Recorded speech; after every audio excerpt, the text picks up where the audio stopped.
Om Namah Shivaya Gurave Sachidananda Mohortaye Nishpapanjaya Shantaye Nidalambaya Te Jase Om Trayambakam Yajamahe Sugandim Pushtivardanam Uravadu Kamiva Bandanan Vrityur Mokshiyamam Rutat Om Shanti Shanti Shanti Om Namah Shivaya Gurave Sachidananda Mohortaye Nishprapanjaya Shantaye Nidalambaya Te Jase Om Trayambakam Yajamahe Sugandim Pushtivardanam Urvadu Kamakamamandanan Vrityur Mokshya Mamrutat. Om Shanti Shanti Shanti. Peace, peace, peace. Hey, so I'm back after 3 months of being laid up with a broken foot. But I'm back, I'm here, I'm alive, I'm well, and I'm with Coty Galloway, or Coty Galloway. And we did this twice before, didn't we? Yes. This is our third conversation or interview with you getting to ask whatever you want. I may not answer it, but I'll just say about Coty that he's a fabulous actor, fabulous talent. That's kind. Yeah. I'll get this one hair out of your eye. There. Thank you. So, how's it feel to be back here? Oh, it feels great. I was getting a Best Actress award at the Studio City Film Festival, and it was a very dark theater, and there was a light on my face and nowhere else, and I tripped and fell. And then I went to the Burbank Health Center and Burbank Health and Rehabilitation Center, where I was for about 8 weeks, close to 9 weeks. Just, having my foot worked with all day long with physical therapists, occupational therapists, registered nurses, doctors. And then I've been home for, I don't know, not quite a month, close to a month. And I'm not walking quite yet, but I'm walking, I'm limping. But I will be walking within 9 days. Soon. Yeah. Do you have to go back in and Yeah. get the screws out? Because they got one plate here, a screw here, 3 this way, and then 1 at an angle, right? You saw the x-ray. I did. Paid attention to it. It's much more than I remember.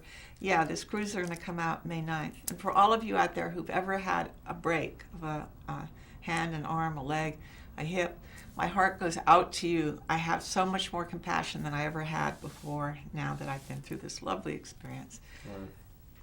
Now, here recently, you Fort Myer Film Festival, you were accepting your Best Actress award when this occurred, but now during your accident, you've won another Best Actress award at Fort Myers, for Posey, along with the Star Achievement.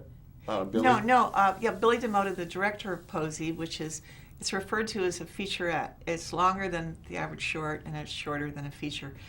And I had been very well received at the Ottawa Film Festival, where you were, and got an award, and then the Studio City Film Festival. And last Sunday in Florida, the Fort Myer Film Festival made me Best Actor, and my director, Billy DeMotta, I don't remember the name of his award, but something to do with achievement.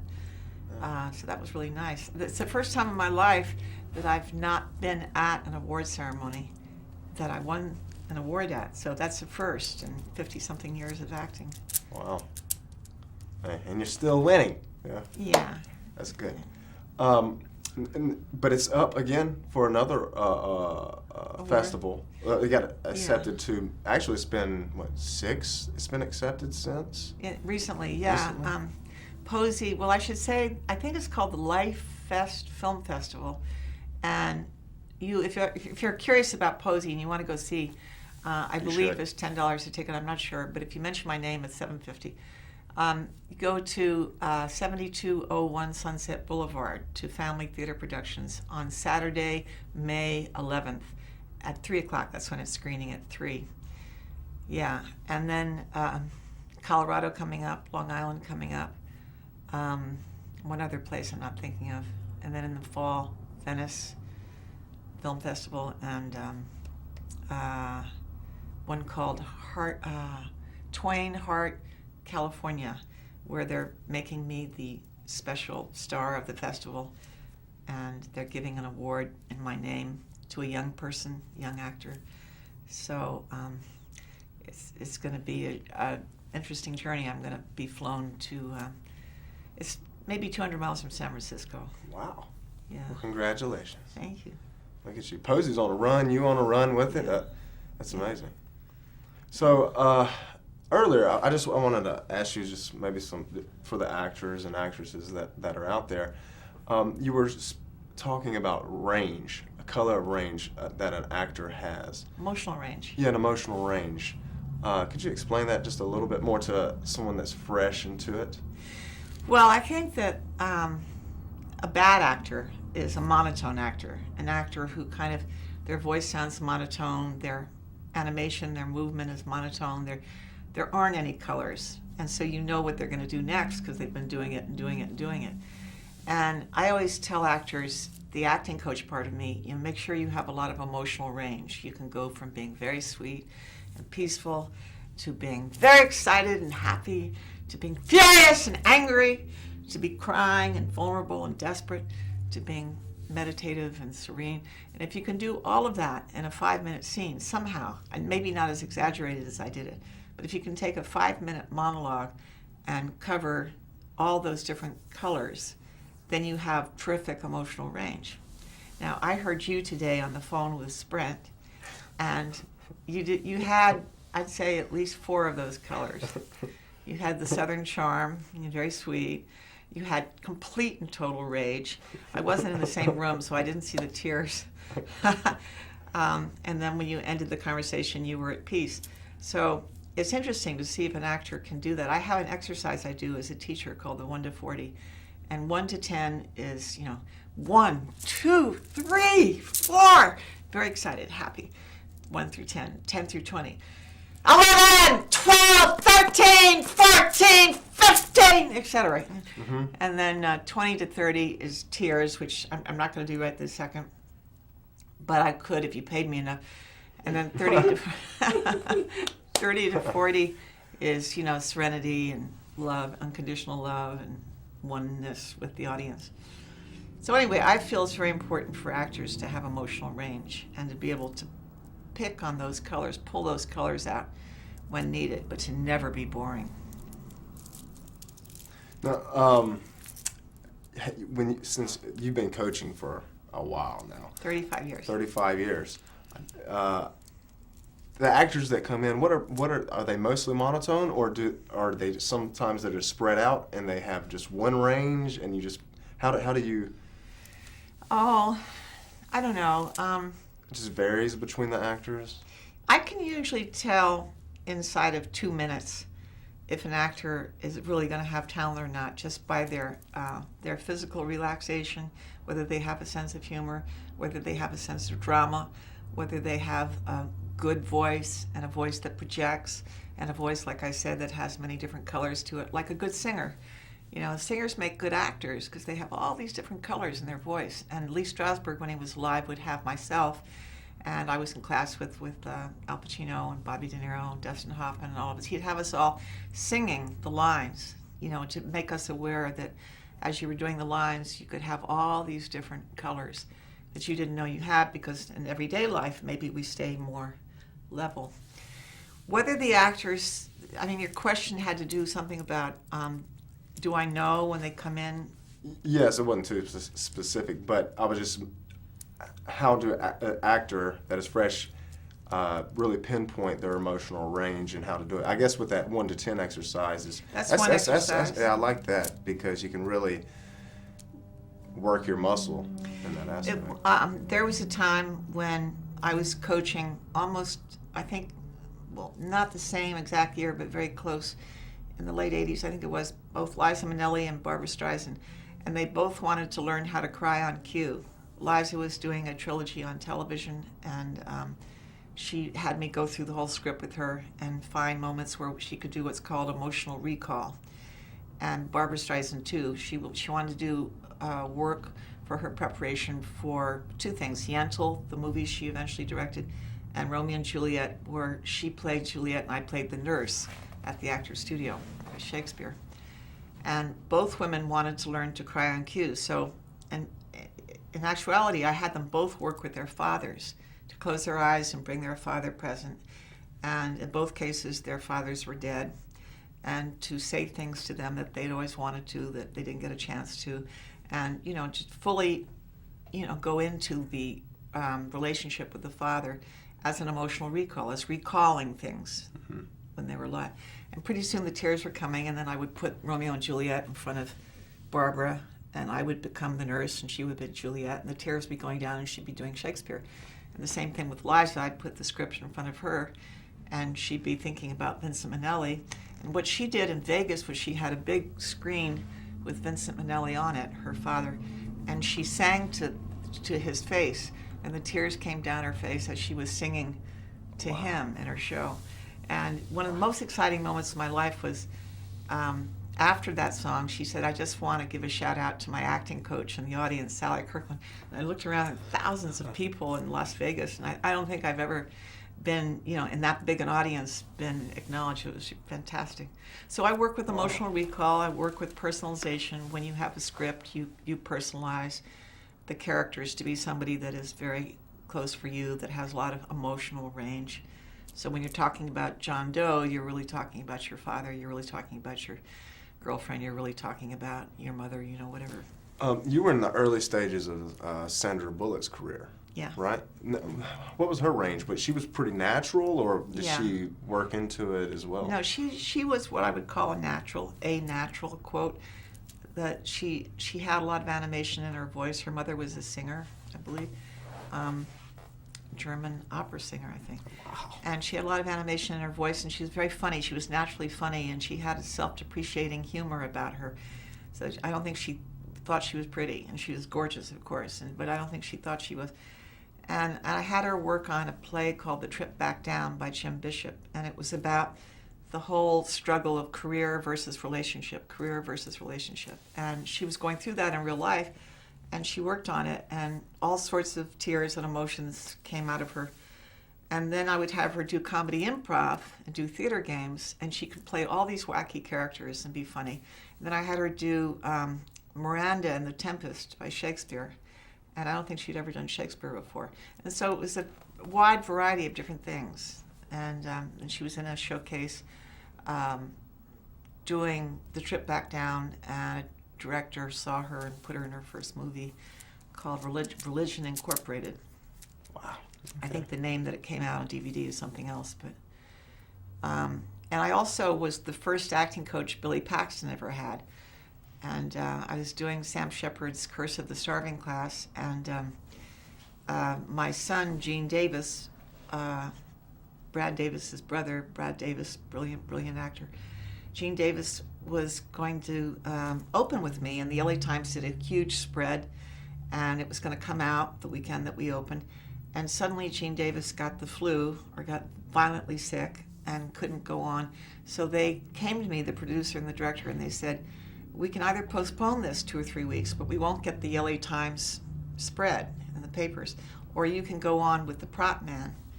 And I said, "Well, can I have a full day with the prop man?" And they said, "Sure, as much time as you want."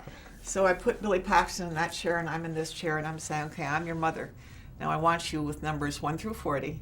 I want you to let out all of your anger at your mother you ever had, all of the need and the tears. I hated when you did, and I can't really do this because I'll blow out all of the machinery around here.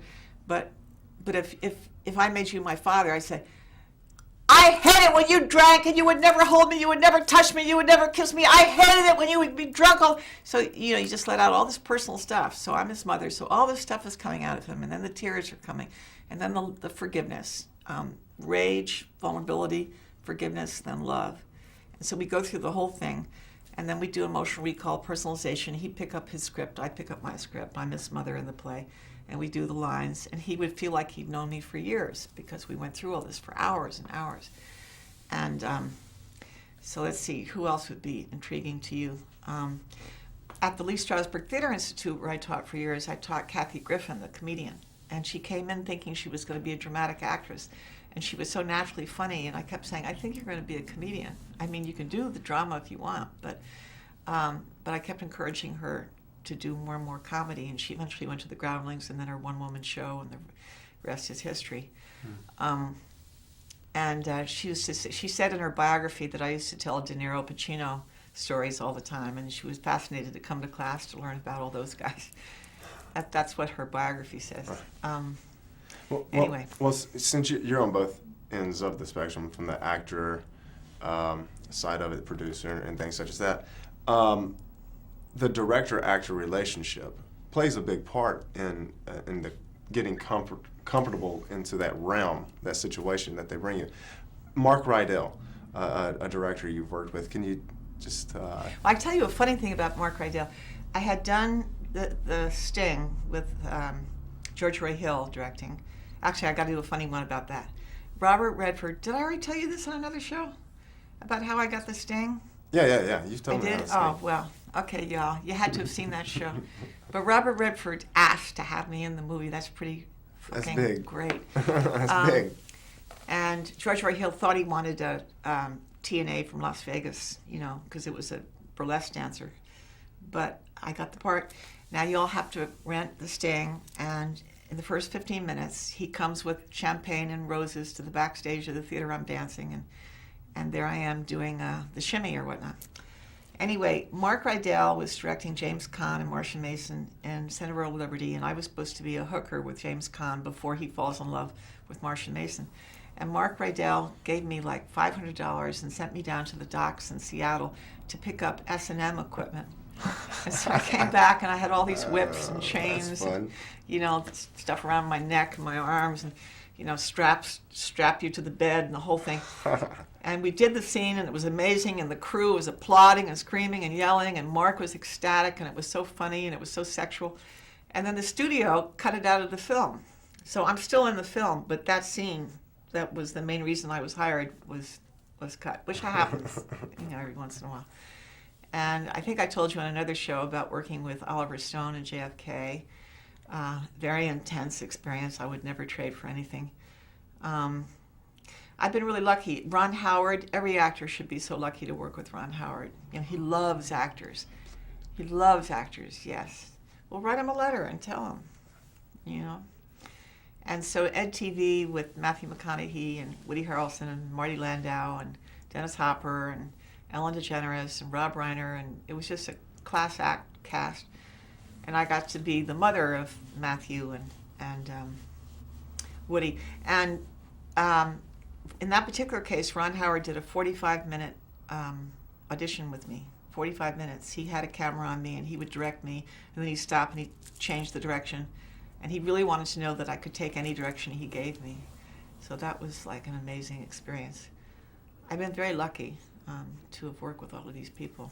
Well, I think it's the same with any actor or actress rising. You prepared yourself and fine-tuned yourself to when you came to the point as you was growing in your career, and they were able to take their time, put it into you, and know that you were going to do what you're supposed to do when they put you in the situation. Thank you. So that's why I'm very fortunate to be around you and gaining that wisdom and knowledge, and the people that I've been placed around, and I can grow and prepare myself to possibly one day work with someone such as Ron Howard. I'm sure we're going to work together soon. Yeah. I'm sure. Yeah, and so just, you have any other stories you could share to a growing actor that would just keep them very onto the target, very specific, and staying there to get to that point? Well, I think you're a great example of that. I think I've observed you for 7 or 8 months, and your acting, your career, your craft is a good word, is your priority, and you live it, you breathe it, you read about it, you do it. You do a lot of film acting, and you're very much involved with what's called the new media, which has a lot to do with the internet. And so I've seen a lot of your films on there. You can tell me the names now. A Dead Island, A No Dead Retreat, Go back, the Dead Island 1. Dead Island, No Retreat, and then New Vegas, Pop Rocket, which is a web series, Cardboard Warfare 2. Go to Coty Galloway on IMDb. There's a lot, and I've been really fortunate, like you're saying, to work with rising, talented directors and producers and people that love actors and love to put us into those situations and have fun, and so that's why I can emulate someone's career such as yours, or Bill Paxton, or Sandra Bullock, or Liam Neeson. All these people I've looked up to as a child growing up, and just It's to going to pick their happen, brain Coty. is just, woo! Picking their And- brain is great. Yeah. If there are any other Codys out there in the audience, all I can say is persevere. Don't take no for an answer. Well, when I think I started when I was 10. I went to a place called the Valley Drama Camp for camp, and they had us doing plays, and so I fell in love with acting at 10. But when I was 17, I started making money at it, and then I thought, oh my God, they're paying me to do this thing that I love to do. And I did off Broadway, and then it was off Broadway, and so Broadway back to off Broadway, off Broadway. This is in New York City. But the one thing that I remember about myself was that I learned to be charming, so that I could charm the pants off of anyone who I was going to audition for. You know, I learned to be sweet and charming. Now you're Southern, so you've got that wrapped around your little finger. You know, I learned to be. Got to hone in on it, though. I really need to hone in and be specific with that. I think you've got that one. You need to have at least 5 monologues up your sleeve that you can do at any moment, all very different. Like I had a Southern one, I had a British one, I had a New York one, I had an Eastern European one, I had a highly schizophrenic, neurotic psycho one. I just had all these different characters. And if someone said, do something, I would say, sure. And I would parade my monologues, and they would be amazed at my versatility. So it's good to have a lot of monologues up your sleeve. And you can always come study with me if you want. It's good to have, and you have this, a positive attitude about the business, because the business will eat you up. You know, it'll tear you apart. Unless you have an attitude of having fun with it, and like you do, you hang out with a lot of people that are artists. You know, it's important to hang out with artists, be with artists, because it can get really depressing when the jobs aren't coming in. You know, I've had a career, you know, like this, up, down, up, down, up, down, up, down, up, down. And you have to learn to, I think you should learn to meditate and to be a spiritual, loving person, because you're going to need people to prop you up, you know, when the down times come. And I found for myself the Church of the Movement of Spiritual Inner Awareness, where I've been involved since 1973. A wonderful man named John Roger became my teacher, and now I have another teacher along with him named John Morton. And I can go to a seminar anytime in Los Angeles or around the country or around the world and learn about the Christ consciousness and what we call the mystical traveler consciousness, and remember that the loving is what's important, you know, not the ego attachment to getting the job, not the competition, not all the things that can get you off on the wrong track as an actor, but that you really want to bring your heart and soul to the audience, and you want to do that to the people you work with, you know, and you want to always stay with the loving. And that right, just staying positive and but knowing that this is my destiny and the people that's brought into my life, and being open and aware to that situation, to allow people that have given me guidance. Because if I wasn't open to those, because growing up with no father and things, I didn't have that. Going motel to motel, HBO, Saturday nights, 8 p.m., that was your next movie. So it's just, and just, I had that recall when I was doing an interview the other day, that I'm fulfilling that destiny, and I can help people more and grow, and it's just all that awareness, and that's really what you find when you're on a spiritual path as well, is what I'm finding, and it's great. You know, you said it so quickly and you glossed over it, you know, having no father. I think that someday you'll be able to win an Oscar with that. You'll take that whole experience of not having a father when you grew up and everything that entailed and all of the emotions, you know, of being orphaned in a way, and give a killer performance. I know a lot of us have gone through tremendous trials and tribulations, and I was talking to an actor today, Christopher Pennick, who stars in Posey 2, and we were talking about some heavy-duty challenges we were both going through. And we're going to act tomorrow at the Actors Studio in a play called Journey Home. And we can't wait to get there tomorrow to let out all of our angry emotions. And he said, Sally, we need to act. We need to act. And I said, you know, you're one of the few people that really understands that about me, that I'm a complete lunatic when I'm not acting. You know, just give me a script. Let me act. And I know you understand that, which is why we're friends. You know? So we have 2 minutes left, and I just want to say to you all, I'm so glad to be back here in West Hollywood, sharing with you all. It's been a long 3-month period for me.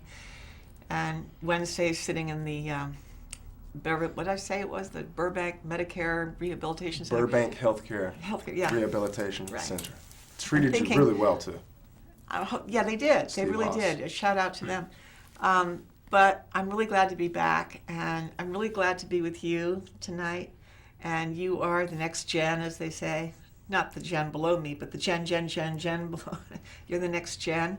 And tap you on the forehead and hope that is luck and light and abundance and prosperity. Thank you for your blessing. Thank you. Yeah, let's do a blessing. Father, Mother God, we ask just now for your light and love to surround, protect, and fill the city of West Hollywood. May we have strength and courage and abundance and prosperity and peace and joy and happiness and health, healing on all levels, physically, medically, mentally, emotionally, spiritually. And any negativity at all, Lord, please take it from us. God bless you, so be it. Thank you. Amen. Thank you. So, yeah? Oh, keep talking. That was my director out there, Raul. So we have another 30 seconds. Did you want to say something? Well, I just want to thank you for having me here, Raul, and thank everybody, and thank all the Yvette, yes, and everyone that's helped me in my career to get me to this point. All the gurus, Egg Duenas, Olin Rogers, Clinton Jones, Brett Driver, I could just name the list, all the people that's came into my life, and these directors that hopefully one day I can sit over there and do the same thing to other people that are looking up to me. So thank you. Cool. So goodbye, y'all. Om Namah Shivaya. This is great. Yay. And we're out. You told me 5